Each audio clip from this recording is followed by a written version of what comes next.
I also take the privilege to extend a very warm welcome to our patron, Principal Dr. Rajesh Kumarji, and a very special welcome to all the senior members of the faculty. I request Sir Dr. Nishchay Bahalji and Principal Sir Ji to please extend a floral welcome to our chief guest for the day, Shri Jagdish Chandra Joshi Ji.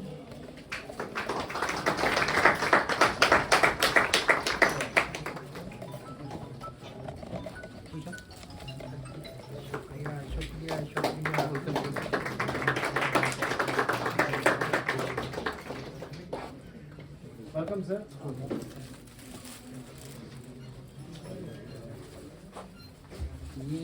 ये बनता है.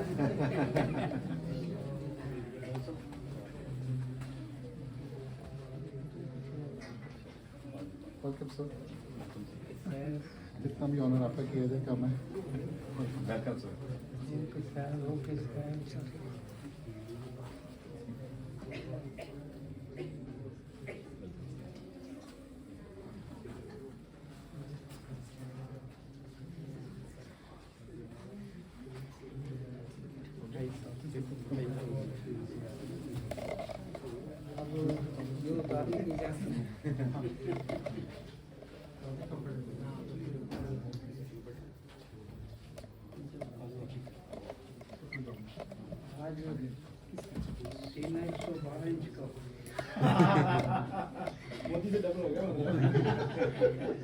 So thank you so much.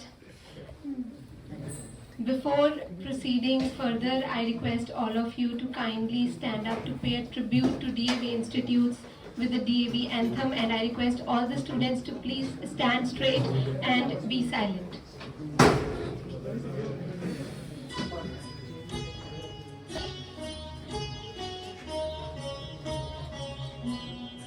अविरल निर्मल सलिल सदय ज्ञान प्रदायिनी ज्योतिर्मय हो चहु दिशि उद्घोष अभय दिए विजय जय दिए विजय जय प्रबल प्रवाहमयी नित नूतन जीवन दायिनी सदा सनातन वेद प्रणीता परम पुनीता हे धारा अक्षय दिए विजय जय दिए विजय जय दयानंद से प्रेम भक्ति ले हंस राज से त्याग शक्ति ले धर्म भक्ति का राष्ट्र शक्ति का हो दिन मान उदय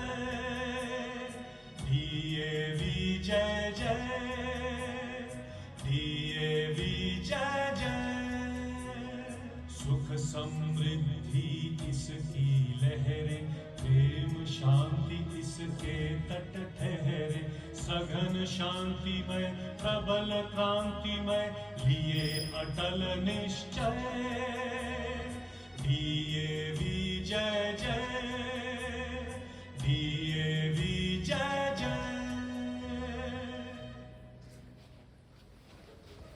Thank you so much, everyone. It is my privilege to introduce you all to the purpose that we have gathered here for today. We have gathered here to mark the celebration of National Education Day, which is celebrated on 11th of November every year to commemorate the birth anniversary of the first Education Minister of India, Maulana Abul Kalam Azad ji. उनका नाम मुझे लगता है छोटे से छोटे विद्यार्थी से लेकर हर भारतीय उनसे परिचित है. और this talk is organized by the institution's Innovation Council with the theme of Changing Course, Transforming Education. And my utmost privilege, मैं ये महसूस करती हूँ कि मेरा सौभाग्य है आज उनको यहाँ इस मंच से इंट्रोड्यूस करने का, जो हमारे चीफ गेस्ट हैं आज इस एक्सपर्ट टॉक के लिए यहाँ पहुँचे. क्योंकि मुझे लगता है जिन टीचर्स को मैंने अपना आदर्श माना है डीएवी कॉलेज में आने के बाद, उन टीचर्स को मैंने देखा है जोशी सर को अपना आदर्श मानते हुए. तो जिनकी हम इज्जत करते हैं, जब वो किसी और की इज्जत करते हों, तो उस शख्सियत को इस मंच से बुलाना उनको एड्रेस करना मेरे लिए सौभाग्य है। आप सबको मैं ये बता दूं कि Shri Jagdish Chandra Joshi ji a very learned, very intellectual patron of education, वो रिटायर्ड प्रिंसिपल हैं। उन्होंने बहुत सारे बच्चों को उनका जीवन संवारा है अपने हाथों से निकाल कर। मेरा ये कहना मुझे लगता उचित है कि वो ऐसे चिराग हैं जिन्होंने डीएवी की शमा को और रोशन किया है। इस मंच से जब मुझे किसी को इंट्रोड्यूस करने का मौका मिलता है तो हमेशा उनके बारे में चंद लफ्ज़ कहना मुझे जायज़ लगता है, लेकिन when I was thinking what to speak about sir from this stage, I couldn't think of anything. क्योंकि मुझे लगता है कि वसीम बरेलवी जी का एक शेर है कि एक उम्र हो दरकार जिस चेहरे को पढ़ने के लिए, एक उम्र हो दरकार जिस चेहरे को पढ़ने के लिए, वे चंद लफ्ज़ों में भला कैसे बयां हो जाए। सर, एक बार फिर से बहुत आदर अभिनंदन के साथ आपका डीएवी में, आपके अपने घर में बहुत बहुत स्वागत है। Without any further ado, I invite our patron principal Dr. Rajesh Kumar ji on the stage to address the audience. Sir, please.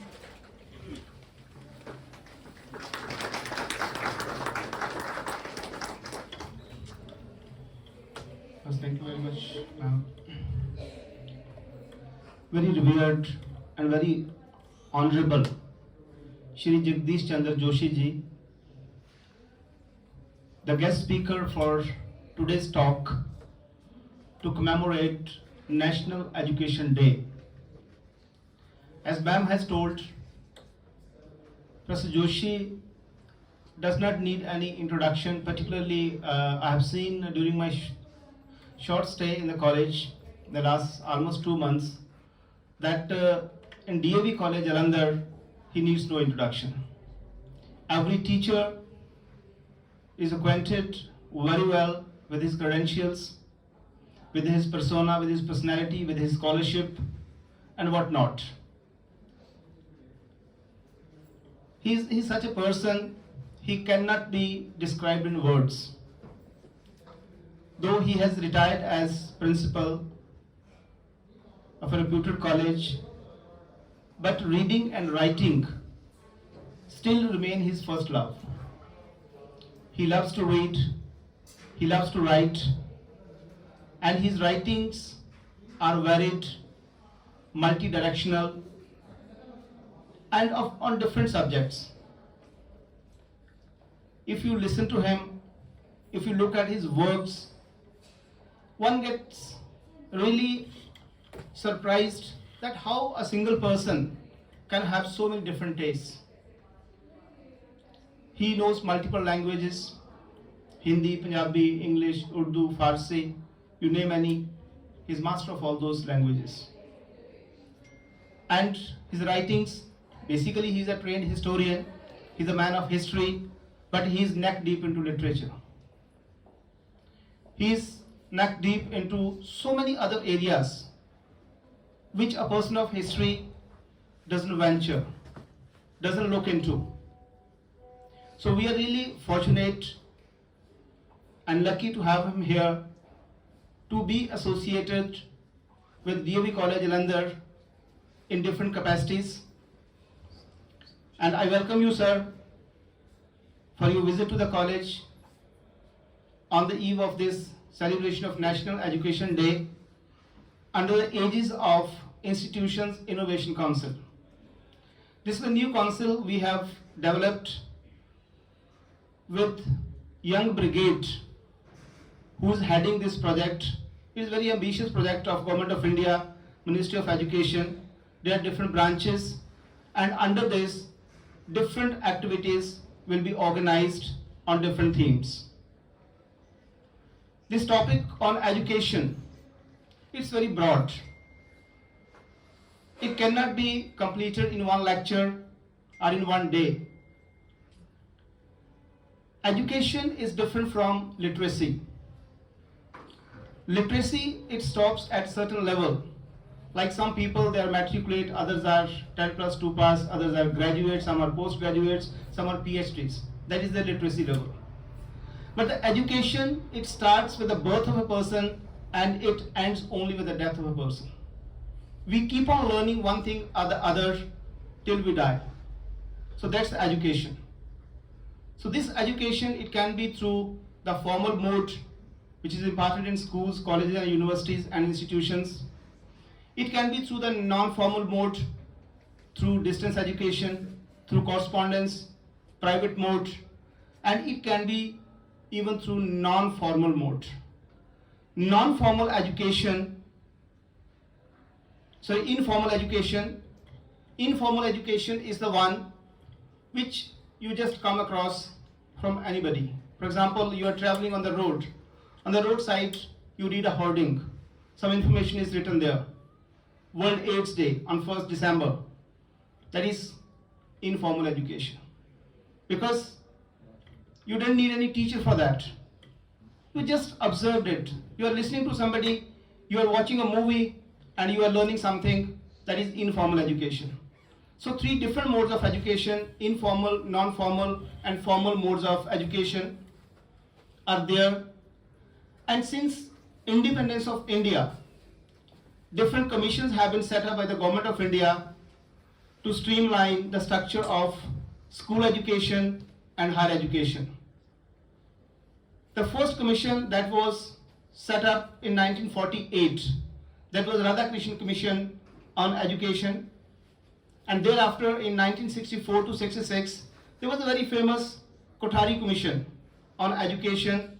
And then in 1986, there was a new policy on education under which the 10+2+3 pattern was introduced, which is still going on.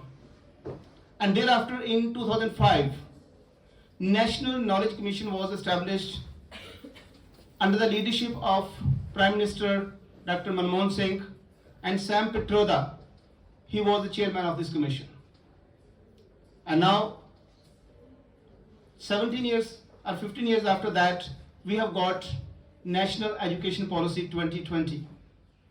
All these education policies and commissions and committees which are established from time to time, they aim at improving the standards of education, looking at the needs of the people, industry, and concerned areas, what courses should be introduced, what should be the mode of communication, mode of imparting instruction, and other such things. So they keep on changing. So today we are going to have very absorbing and enthralling discussion and lecture by Professor Joshi ji, who has spared his valuable time, though he is very busy in reading and writing job, but he loves to interact with the students also. He loves to be among the academicians. This is his first love or his favorite hobby.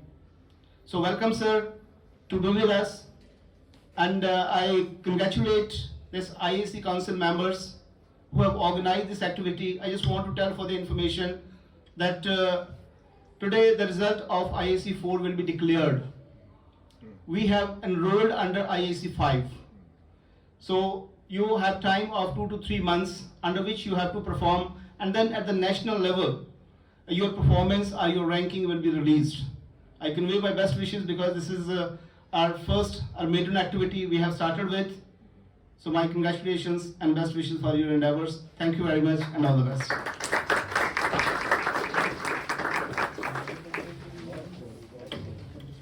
Sir, thank you so much. As you all have listened to Sir, and I must mention that since the joining of Sir, a paradigm shift has been visible in the activities in the college, and I am really glad and proud that Institutions Innovation Council is one of them. Thank you so much for your best wishes, Sir, and thank you so much for your support. As Sir have mentioned, that Joshi Sir has, despite of being a professor in history, he is neck deep in literature, and I would like to tell you about a lot of his achievements. But before that, I request our patron principal sir to please present a token of gratitude to Sri Jagdish Chandra Joshi ji.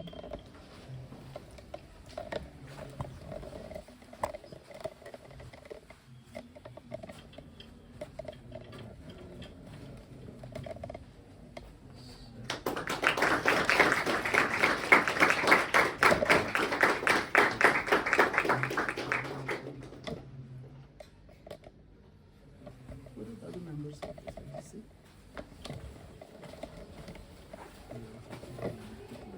So thank you so much. As I have mentioned, I would like to tell you some of the things that sir have done in his life. मुझे लगता है कि कुछ लोग साहित्य के साथ जुड़ते हैं कुछ समय के लिए और उसके बाद वो अपने जीवन की और चीज़ों में व्यस्त हो जाते हैं. As a person who is fond of literature, I am proud to share with you कि शेक्सपियर का नाम तो आप में से सबने सुना होगा. शेक्सपियर के 154 sonnets of poetry and 4 plays of prose. All of them are translated in Urdu and in Punjabi by Joshi Sarji, and those transliterations are sitting in the Library of Shakespeare Studies in England, which is a very great achievement. Apart from transliterations, उनकी अपनी लिखते हैं हिंदी उर्दू में शायरी की, prose and poetry both. And sir, हम वाकई में सौभाग्यशाली हैं कि आप अपना समय निकाल कर यहाँ पहुँचे हैं. सर के बारे में और बातें करेंगे, लेकिन before that I would like to invite on stage our reverend guest with utmost sincerity in my heart. Sir, please welcome on stage.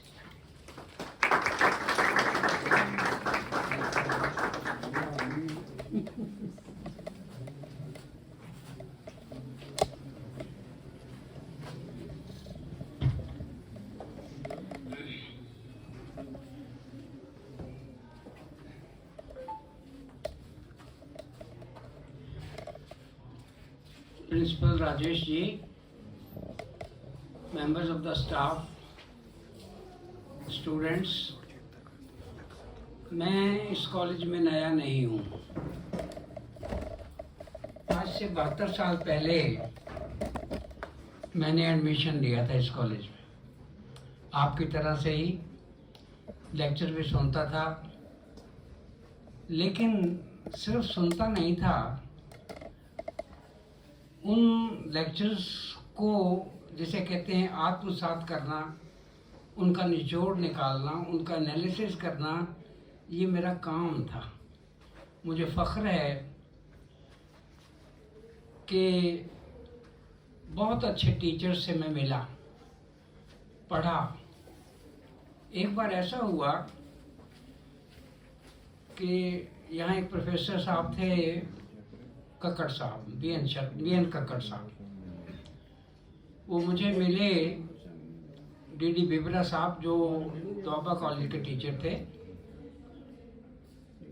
तो कहने लगे, ओ भाई, पंजाबी बोल सकता हूँ मैं, ओ भाई तू तो हुण प्रिंसिपल हो गए हैं, असी तो उत्थे प्रोफेसर दे प्रोफेसर. मैं कहा भी प्रोफेसर बड़ा होता है, प्रिंसिपल बड़ा नहीं होता.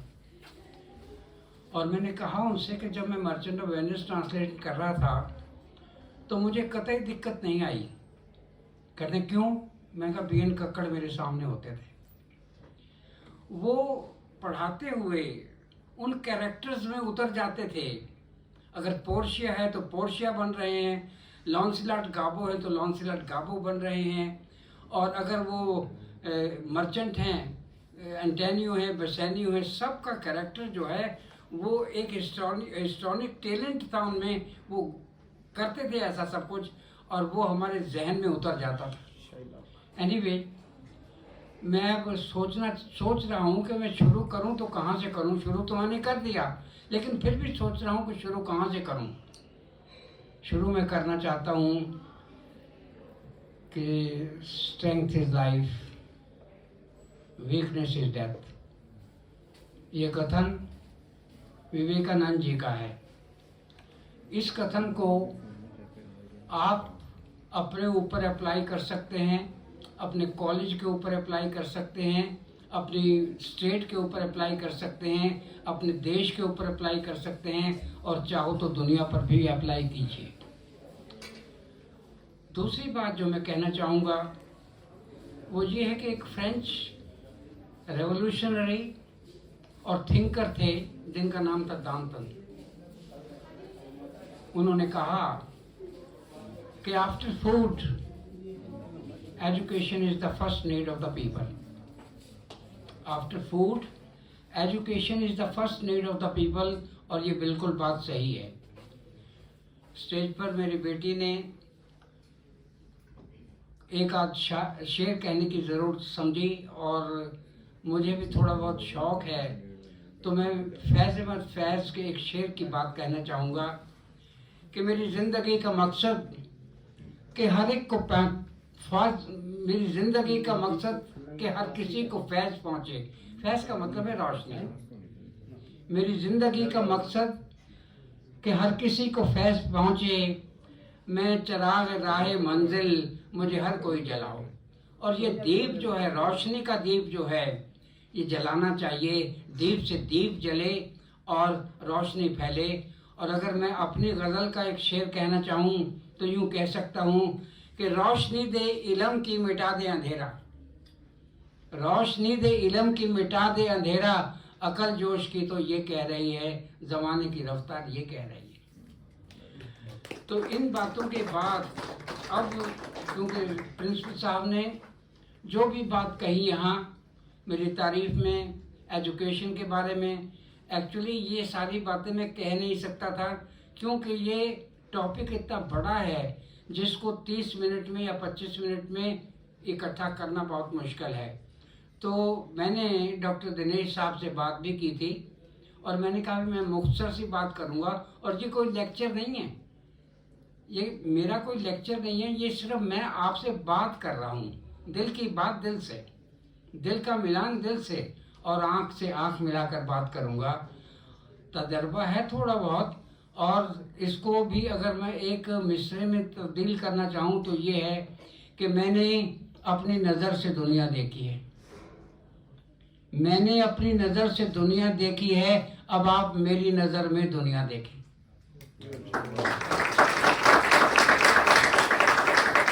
जो मैंने तजर्बा लिया है ज़िंदगी का, उस तजर्बे को आप मेरी आंख में देखिए तो अच्छा लगेगा. क्योंकि सिर्फ एजुकेशन, लिटरेसी, जैसे प्रिंसिपल साहब ने कहा, माने रखती है, लेकिन क्वालिटी ऑफ एजुकेशन क्या है, इस पर बोलना चाहूँगा. बहुत मुख्तसर, लेकिन जो भी बोलूँगा अगर आप उस पर ध्यान दें तो बेहतर होगा आपके मुल्क के लिए, आपके लिए, आपके इंस्टीट्यूशन के लिए, कि बहुत बातें जो हैं वो आगे सामने आएंगी. अब देखिए, हर कॉलेज, हर यूनिवर्सिटी ये क्लेम करती है कि हम क्वालिटी एजुकेशन देते हैं, लेकिन क्वालिटी एजुकेशन है क्या आखिरकार? कुछ समझाओ तो सही. हमारे वक्त में हम टीचर्स को सवाल करते थे, टीचर्स जवाब देते थे, और कई दफ़ा तो ऐसा भी होता था कि सवाल का जवाब जो है वो मजाक में दिया जाता था. और मैं एक बात बताता हूँ कि मोहन राकेश जो हिंदी के प्रोमिनेंट टीचर थे, वो इस कॉलेज में 2 दफ़ा रहे. उन्होंने क्लास में एक सवाल पैदा किया कि आखिरकार भाई ये रहस्यवाद कविता क्या होती है, रहस्यवाद कविता क्या होती है. तो मैं शरारती तो नहीं था, लेकिन शरारत सोची. मैंने कहा कि सर, रहस्यवाद कविता वो होती है कि कवि के लिखने के बाद उसे भी ना मालूम हो कि उसने क्या लिखा. तो बहुत खुश हुए. अच्छा ताल्लुक़ था मेरा उनके साथ, जलंधर कैंट में रहते थे. तो बहुत अच्छे अच्छे टीचर्स जो हैं हमें मिले. लेकिन हैरानगी की बात यह है कि हमारे टाइम में कोई भी टीचर जो है PhD नहीं था. ये नहीं मैं कह रहा कि PhD नहीं करनी चाहिए, ज़रूर करनी चाहिए, लेकिन PhD एसेंशियल नहीं है पढ़ाने के लिए. क्योंकि जिन टीचर से हम पढ़े हैं वो PhD नहीं थे, लेकिन फिर भी वो टीचर थे. और टीचर और टॉट का रिश्ता जो होता है वो ऐसा होता है जिसका कोई जवाब नहीं है. पहली बात जो इस सिलसिले में कहना चाहूँगा वो ये है कि जब तक सवाल नहीं किए जाते क्लास में, तब तक आप अच्छे स्टूडेंट नहीं बन सकते और अच्छा टीचर कोई नहीं बन सकता. ये ज़रूरी है. सवाल कीजिए, how, why, when, where, whom, by whom, ये बातें होनी चाहिए। क्योंकि मेरा एक ज़ाती तजर्बा ये है कि एक अच्छा टीचर जो है वो अच्छा स्टूडेंट बनाता है और एक अच्छा स्टूडेंट जो है वो अच्छा टीचर बनाता है। अगर दोनों में इस तरह का तालमेल ना हो तो क्लास उस एजुकेशन को आप क्वालिटी एजुकेशन नहीं कह सकते। अब आप देखिए कि अगर सवाल ही नहीं किया जाएगा, मुझे पता है दूसरे कॉलेजेस में कई जगह मैंने नोट किया है कि एक बच्चा सवाल करता भी है तो दूसरे बच्चे जो हैं पंजाबी में कहते हैं वो बैजा बैजा बड़ा स्कॉलरशिप आया, बड़ा स्कॉलर आए तुम, मतलब सवाल करने नहीं देते। और टीचर को राहत मिल जाती है। राहत मत दीजिए टीचर को, उसको स्टैंड टू पोजीशन में खड़ा रहने दीजिए, उसको मजबूर कीजिए कि वो ज़्यादा से ज़्यादा पढ़े, उसे मजबूर कीजिए कि वो लाइब्रेरी में जाए, वो उसको मजबूर कीजिए कि किताबों का अध्ययन करे और जो नॉलेज वो गेन करता है वो आप तक पहुंचाए। अब सवाल आप करते हैं या नहीं करते ये मुझे नहीं पता, लेकिन क्वालिटी का एजुकेशन जो है उसका बेस ये है, उसका बेस ये है। और हम लोग सवाल करते थे, जवाब मिलता था। और अगर सवाल न करोगे तो बताइए आपका जो मेंटल एक लेवल है वो कहाँ जाएगा। अब छोटी सी बात यह है कि क्वालिटी एजुकेशन का जो मेन ऑब्जेक्टिव है वो क्या है, to develop the mental faculty of a student. अगर मेंटल फैकल्टी डेवलप नहीं होती तो आप बताइए कि आगे ज़िंदगी में क्या करेंगे। अब देखिए आप के नंबर कितने आते हैं, 100/100 भी आ जाएंगे, 99.99 रिकरिंग 100 भी बटा 100 भी आ जाएंगे, लेकिन नंबरों का कोई मतलब नहीं है। नंबरों का कोई मतलब नहीं है। बात तो यह है कि जब प्रैक्टिकल एक्सपीरियंस आप ज़िंदगी में लेते हैं तो पता लगता है कि आपकी वर्थ क्या है। मैं यकीन से कह सकता हूँ मैं 2nd क्लास पोस्ट ग्रेजुएट हूँ भाई, 1st क्लास नहीं हूँ। क्योंकि उस वक्त पंजाब यूनिवर्सिटी में पूरी यानी जो स्टूडेंट्स अपीयर हुए उनकी तादाद 862 थी और 862 में से एक भी स्टूडेंट 1st क्लास नहीं था, एक भी। हैरान होंगे आप। आजकल तो गज़ों के हिसाब नहीं, लाठी के हिसाब से नंबर दिए जाते हैं। नंबरों का कोई मतलब नहीं है जब तक कि आप प्रैक्टिकल एक्सपीरियंस नहीं करते, आप तजर्बा खुद नहीं करते। लेकिन तजर्बा खुद करें, लेकिन दूसरों के तजर्बों से फ़ायदा भी उठाइए। आज जो दिन मनाया जा रहा है वो अबुल कलाम आज़ाद के सिलसिले में मनाया जा रहा है। दिन मनाना हमारा एक शौक़ और एक हॉबी हो गई है, क्योंकि दिन हम इतने मनाते हैं कि साल में दिन कम हो रहे हैं, इतने दिन मनाने लगे। Hiroshima day, senior citizen day, women day और ना जाने कौन कौन से दिन। कमी है दिनों की, लेकिन चलो दिन मना तो लेते हैं, लेकिन उसके बाद प्रैक्टिकल वे में हम कुछ भी नहीं कर पाते। जहाँ तक अबुल कलाम आज़ाद का ताल्लुक़ है, 1888 में इनका जन्म हुआ और 1905 में यानी 12-5-17 साल की उम्र में ये इजिप्ट अल अज़हर यूनिवर्सिटी इजिप्ट में भेजे गए ताकि वो अरेबिक लैंग्वेज जो है उसके ऊपर मास्टरी करें, और उन्होंने की और प्रोफाउंड अरेबिक स्कॉलर थे वो। दूसरी बात ये है कि इन्होंने एक जर्नल शुरू किया जिसका नाम था अल हिलाल। उम्र उस वक्त सिर्फ 22 से 23 साल की थी और बहुत ही इम्पोर्टेंट ये वीकली था ब्रिटिश टाइम में, क्योंकि इनके फादर, इनका जन्म जो है मक्का में हुआ था और इनके फादर जो हैं वो कलकत्ता इस्टेब्लिश हो गए थे आकर, और इनकी जो एक्टिविटीज़ थी और ख़ास तौर पर अल हिलाल के मार्फत वो इतनी ज़्यादा सख्त थी कि ब्रिटिश गवर्नमेंट घबरा कर रह गई और इनको कलकत्ता या बंगाल जो है वो छोड़ना पड़ा, चले गए, कोई बात नहीं। और बहुत कम उम्र में इन्होंने पॉलिटिक्स को ज्वाइन किया बहुत कम उम्र में इन्होंने पॉलिटिक्स को ज्वाइन किया और महात्मा गांधी से अपना ताल्लुक जोड़ा। एक ऐसा व्यक्ति था जो नैरो कम्युनलिज्म के बहुत ही खिलाफ था। मुसलमान था लेकिन नैरो कम्युनलिज्म के बहुत ही खिलाफ था। और ये व्यक्ति है ऐसा जिसने कुरान की एक इंटरप्रिटेशन दी अपने ढंग से। ये चाहते थे, जैसे बताया प्रिंसिपल साहब ने भी और हमारी बेटी ने भी, कि एजुकेशन मिनिस्टर रहे। अब आजकल की तरह से नहीं कि कौन कांग्रेस का प्रेसिडेंट बनेगा, थरूर बनेगा या कोई और बनेगा। 1923 में पहली बार ये कांग्रेस के प्रेसिडेंट बने थे और ड्यूरिंग वर्ल्ड वॉर सेकेंड 1940 से 1946 तक ये एजुकेशन मिनिस्टर रहे हैं, सॉरी प्रेसिडेंट रहे हैं कांग्रेस के। और इंटरिम गवर्नमेंट जो बनी थी 1946 में, उसमें ये एजुकेशन मिनिस्टर थे और टिल हिज डेथ ही रिमेन्ड एजुकेशन मिनिस्टर। तो नेचुरली उनका अगर हम दिन मना रहे हैं तो इस लिहाज से एजुकेशन का दिन मना रहे हैं। और इस सिलसिले में जो मैं बात करना चाहता हूँ वो ये है कि टीचर्स जो हैं वो डेडिकेटेड टीचर होने चाहिए। लेकिन डेडिकेटेड टीचर होने के लिए एक ज़रूरी बात क्या है?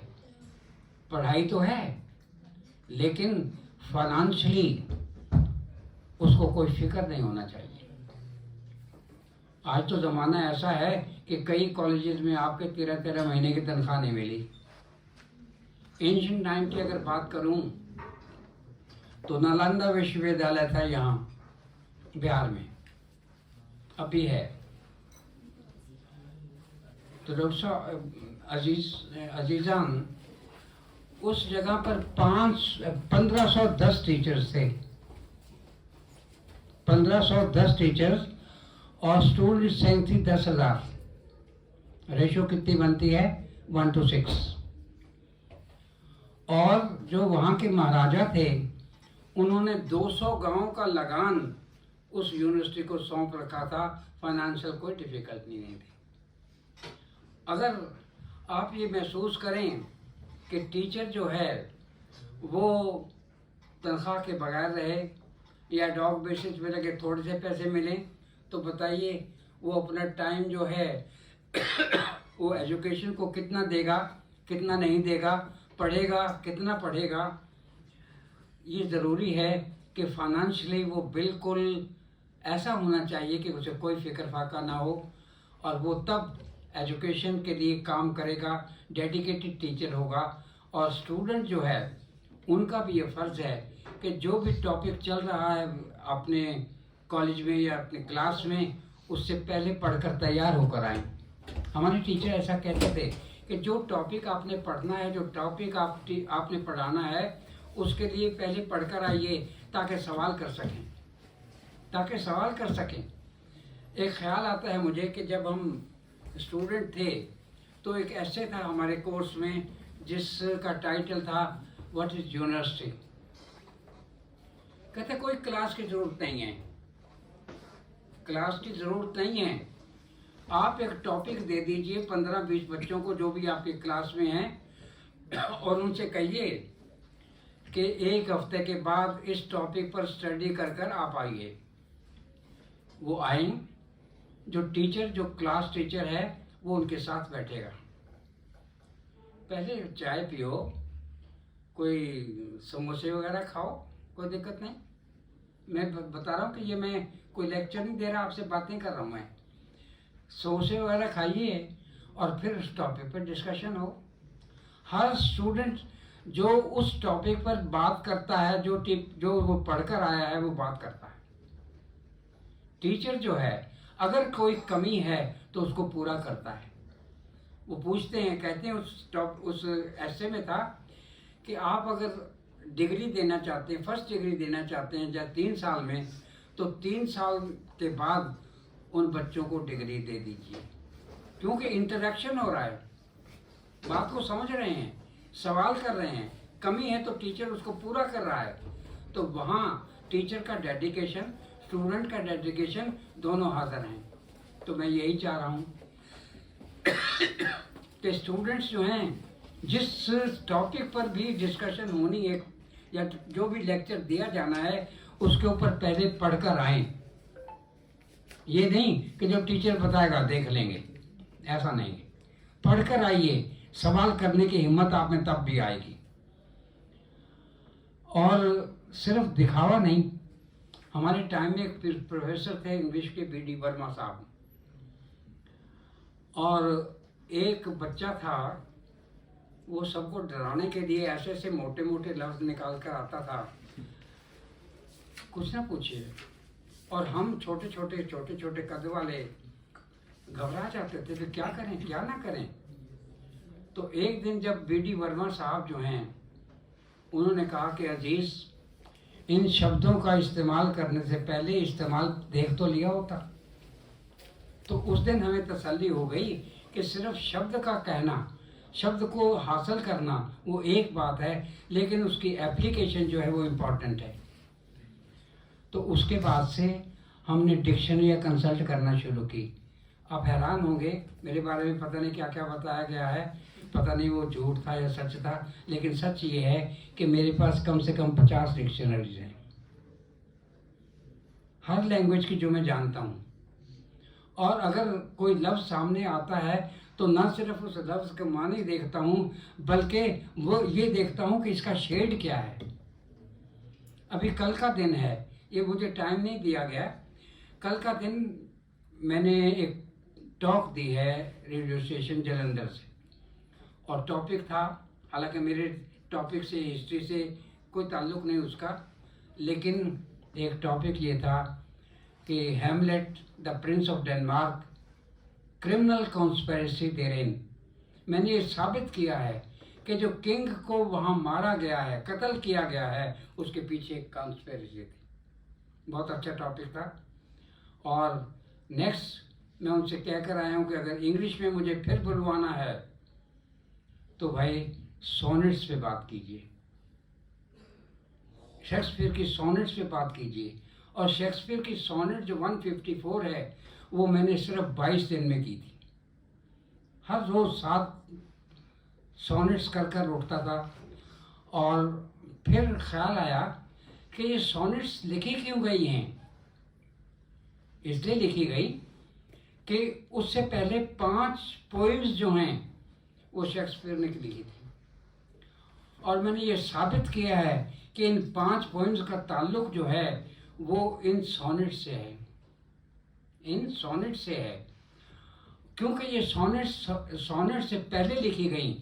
और अगर आप इनकी सतूर या लाइनें या पंक्तियां गिने तो 3876 हैं, जिनको मैंने वर्ष में तर्जमा भी किया है।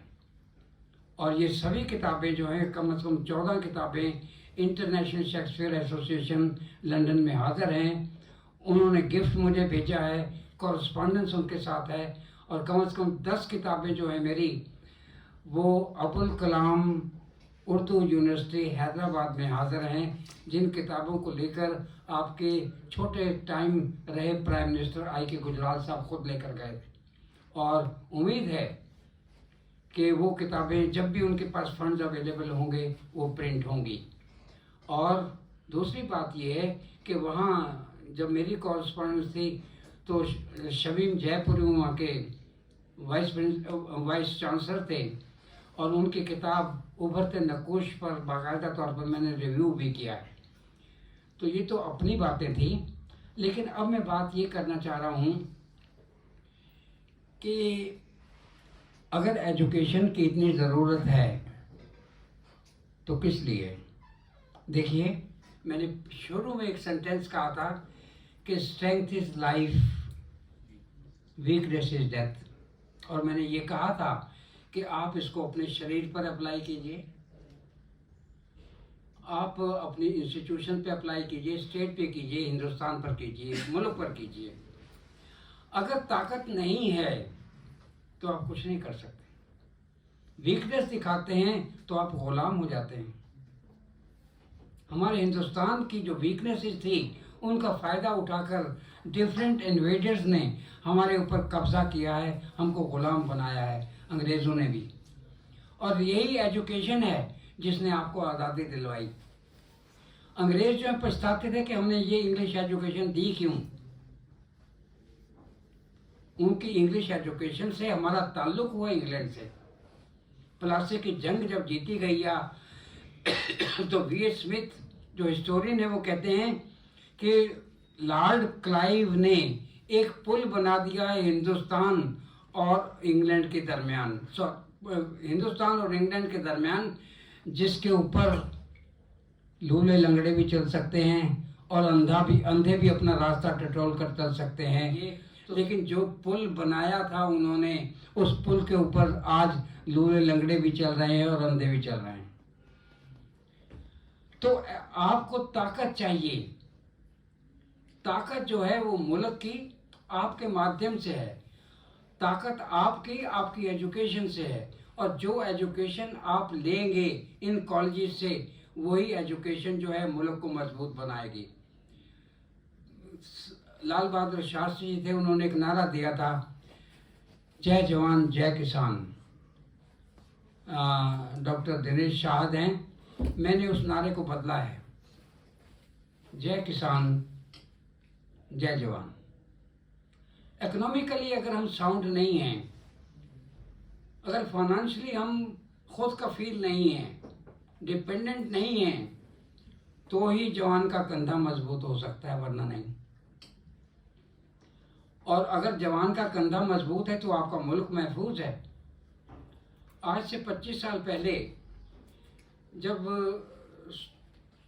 सुभाष कुमार जी यहाँ प्रिंसिपल थे, तो रिटायरमेंट के बाद पहला भाषण जो है मैंने वहाँ दिया था, इस कॉलेज में। और वहाँ एक बात कही थी मैंने, जो अब भी मुझे याद है, कि आज़ादी तो मिल गई, इसका तहफ़्फ़ुज़ भी तो ज़रूरी है। तहफ़्फ़ुज़ का मतलब सेफ गार्ड, सिक्योरिटी। आज़ादी तो मिल गई, इसका तहफ़्फ़ुज़ भी तो ज़रूरी है। और वो तहफ़्फ़ुज़ कैसे होगा भाई? तहफ़्फ़ुज़ ऐसे होगा कि जवान लोग जो हैं, पढ़ने वाले लोग जो हैं, एजुकेशनली अपने आप को साउंड करेंगे, उनमें एक यूनिटी होगी, उनमें एक ताकत होगी, और उस ताकत से हमारा हिंदुस्तान मजबूत हो पाएगा। अगर यही बातें आप अपने ध्यान में रखिए तो मुल्क की तरफ कोई आंख उठाकर नहीं देख सकता। और अगर आप सिर्फ डिग्री लेने के लिए कॉलेज ज्वाइन करते हैं और पीएचडी भी कर लेते हैं तो क्या फ़ायदा? अब अबुल कलाम आज़ाद की बात कर रहा हूँ मैं, उसने क्या कहा है? उसने कहा है कि अगर आप सिर्फ अपने लिए जिंदा हैं तो ये बड़ी बात नहीं। अगर आप अपने मुल्क के लिए जिंदा नहीं तो कोई बात कमी है आप में। अगर आप अपने लिए जिंदा रहते हैं और मुल्क के लिए कुछ नहीं करते तो मुल्क के लिए आप सिर्फ एक जिंदा लाश हैं। मुल्क के लिए आप सिर्फ जिंदा लाश हैं। तो मैं नहीं चाहता कि आप जिंदा लाश रहें, सिर्फ अपने लिए रहें। जो दिया है वो बांटिए, जो आपको मिला है वो दूसरों के साथ शेयर कीजिए, और इस शेयर करने से आप इकट्ठे होंगे। एक सवाल उठता है हमेशा कि ये कम्युनिटी ये है, ये कम्युनिटी है, नाम नहीं ले रहा मैं। इंडिया में बहुत बड़ी चेंज आई है, पता नहीं आपके नोटिस में है या नहीं है, लेकिन मेरे नोटिस में तो है। और वो क्या है कि मैंने एक पोएम लिखी, बहुत लंबी है। अजब है ये हिंदुस्तान के, उसके बाद डैश छोड़ दिया। ये फिल इन द ब्लैंक जो है उसमें वो हर पैराग्राफ जो है फिट इन होता है। हर तरह से कमियां जो भी हिंदुस्तान की हैं वो मैंने फाइंड आउट किए हैं, वहाँ पर सब्स्टिट्यूट किए हैं उस ब्लैंक वर्स में, ब्लैंक लाइन में। लेकिन आखिरी लाइन जो है, आखिरी पैराग्राफ जो है वो बहुत इम्पोर्टेंट है आपके लिए, सबके लिए, मेरे लिए, हिंदुस्तान के लिए। आपने कितनी लड़ाइयाँ लड़ी हैं 1947 के बाद? सवाल है, सवाल कर रहा हूँ आपसे, कितनी लड़ाइयाँ लड़ी हैं आपने 1947-48 में? 1965 में, 1962 में, 1971 में, 1999 में, 1967 में भी हल्की सी। क्या किसी भी व्यक्ति ने जो हिंदुस्तान में रहने वाला है, मुस्लिम समेत, किसी ने साबोटेज करने की कोशिश की? पहले हिंदुस्तान पर इन्वेडर आते थे, अलग अलग उनको शिकस्त देते थे और कब्जा कर लेते थे, लेकिन ना तो चाइना कब्जा कर सका, ना पाकिस्तान कब्जा कर सका। क्यों? क्योंकि हम सब लोग एक हैं। ये चेंज है पहले से, और अब हमें कोई गुलाम बना नहीं सकता अगर हम एक हैं तो। और हैरानगी की बात है कि मुस्लिम कम्युनिटी के खिलाफ इतना जहर उगला जाता है, जहर बातें की जाती। नहीं करना चाहिए, क्योंकि जो दूसरा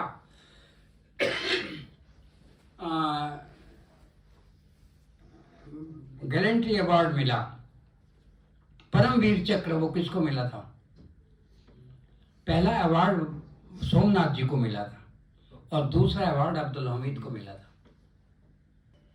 एक बात और कहना चाहता हूँ इसी सिलसिले में कि चाओ एन लाई ने 1959 सितंबर में पंडित जवाहरलाल नेहरू जी से एक सवाल किया था कि आखिरकार आपके हिंदुस्तान की बाउंड्री कहाँ है। जो मैं बात कहने जा रहा हूँ वो एक वाइट पेपर का हिस्सा है, उसमें वो पंडित नेहरू का लेटर है, सितंबर 1959। पंडित जी ने पुराण, विष्णु पुराण का हवाला दिया है उसमें, और उसका संस्कृत तो मैं क्या बोलूं, उसका एक मफहूम, उसका जो एक निचोड़ है वो क्या है कि उत्तर में बर्फीले पहाड़ों से लेकर दक्षिण में नीले समुद्र तक का जो भूभाग है वो भारत है। विष्णु पुराण में है। और यहाँ का रहने वाला हर व्यक्ति जो है वो भारतीय है, हिंदू नहीं, मुसलमान नहीं, सिख नहीं, ईसाई नहीं, यहाँ का रहने वाला हर व्यक्ति जो है वो भारतीय है। आप उस भारतीयता को पहचान क्यों नहीं रहे? अगर आप भारतीय को पहचान करना चाहते हैं तो वहाँ एजुकेशन की ज़रूरत है, वहाँ डेडिकेटेड टीचर्स की ज़रूरत है, वहाँ डेडिकेटेड स्टूडेंट्स की ज़रूरत है। विश्लेषण कीजिए, एनालिसिस कीजिए और पहुँचिए कि हम किस तरह से उस हिंदुस्तान को मजबूत बना सकते हैं। आज कोई भी देश एक दूसरे पर हमला नहीं कर सकता, और अगर करता है तो सारा मुल्क तो अलग बात है, सारी दुनिया जो उसके खिलाफ होती है। आज रशिया क्या कर रहा है, उसकी यानी खिलाफ है लोग। यूक्रेन जहाँ लोग मारे जा रहे हैं वो तो है ही, उसका अपना लालच है, क्योंकि 2014 में उसने क्रीमिया पर कब्जा किया। क्रीमिया जो है ब्लैक सी में है, और वो यूक्रेन का हिस्सा बना हुआ था। उस पर कब्जा करना जरूरी था रशिया के लिए, क्योंकि उसको वार्म वाटर पोर्ट नहीं है उसके पास। और अब वो चाहता है कि यूक्रेन जो है वो किसी तरह से हमारे साथ मिल जाए, या उसका इतना पोर्शन हमारे को मिल जाए कि हम अपना जो ताल्लुक है, अपना जो कब्जा है वो क्रीमिया पर जारी रखें। तो काफ़ी बातें जो हैं वो यूरोपियन हिस्ट्री से मैंने ली हैं। दिमाग खुलता है, अगर दिमाग नहीं खुले तो बताइए आप सवाल कैसे कर सकेंगे। तो भाई ये बातें जो मैंने आपसे की हैं इसको आप लेक्चर मत समझिए। मैंने अपने दिल की बात कही है, जो मैं सोचता हूँ वो बात कही है, और मैं चाह रहा हूँ कि आप इन बातों का ध्यान रखकर कॉलेज को मजबूत बनाइए, अपनी स्टेट को मजबूत बनाइए, अपने हिंदुस्तान को मजबूत बनाइए। और ये तब पॉसिबल हो सकता है जब आप टीचर से सवाल करेंगे, टीचर को पढ़ने से मजबूर करेंगे, और आपको टीचर मजबूर करेगा कि वो पढ़ें ज़्यादा से ज़्यादा और सवाल करें। जितने सवाल करेंगे उतनी मजबूती आपके दिमाग की होगी, क्योंकि फैकल्टी के इम्प्रूवमेंट जो है that is quality of education.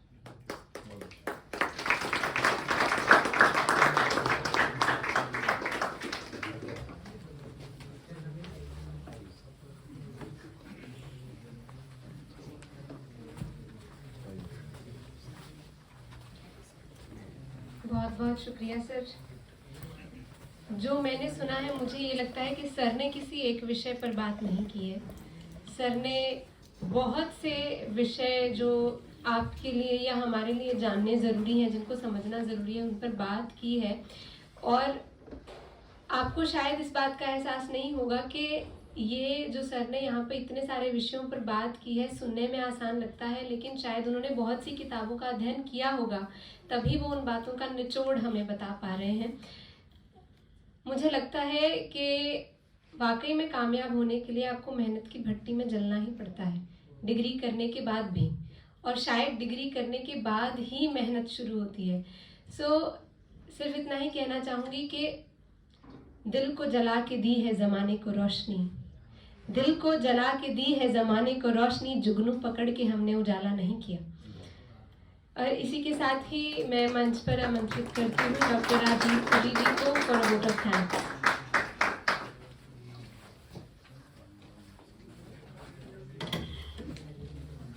Thank you, students. Respected principal sir, worthy speaker of the day, and my dear council members and staff members. I'm very thankful to Joshi sir for sparing his valuable time. और उन्होंने जो अपने विचार हमारे साथ share किए हैं, I am sure हम लोग इनसे एनलाइटन जरूर होंगे। 3 बातें जो उनके आज के लेक्चर में मुझे बहुत मेरे मन में उनका इफेक्ट आया है। पहली बात तो उन्होंने बोला कि strength is life and weakness is death. अगर आप अपने अंदर स्ट्रेंथ को फील करोगे तो you will conquer the world, और अगर आप पहले ही हार जाओगे तो you will not reach anywhere. दूसरी बात शेयरिंग की उन्होंने की कि अगर आपको कुछ सीखना है तो आपको शेयर करना पड़ेगा। अगर आप कुछ सीखोगे, शेयर नहीं करोगे तो वो अंदर ही खत्म हो जाएगा। तीसरा कि आपने जब भी पढ़ना है तो अपने माइंड को ओपन जरूर रखना है, अपने क्वेश्चंस को टीचर्स के सामने आप लोग जरूर पेश करें। पढ़ के आए, घर से लेक्चर तैयार करके आए, जो आने वाला लेक्चर है उसके लिए तैयारी करके आए, तो then you will see the difference. जो आप लोग लर्न करोगे क्लास में, जो आपके डाउट्स क्लियर होंगे, so that will definitely matter a lot. So with these words, I thank you everyone, all of you. I'm sure you had a great time. Thank you.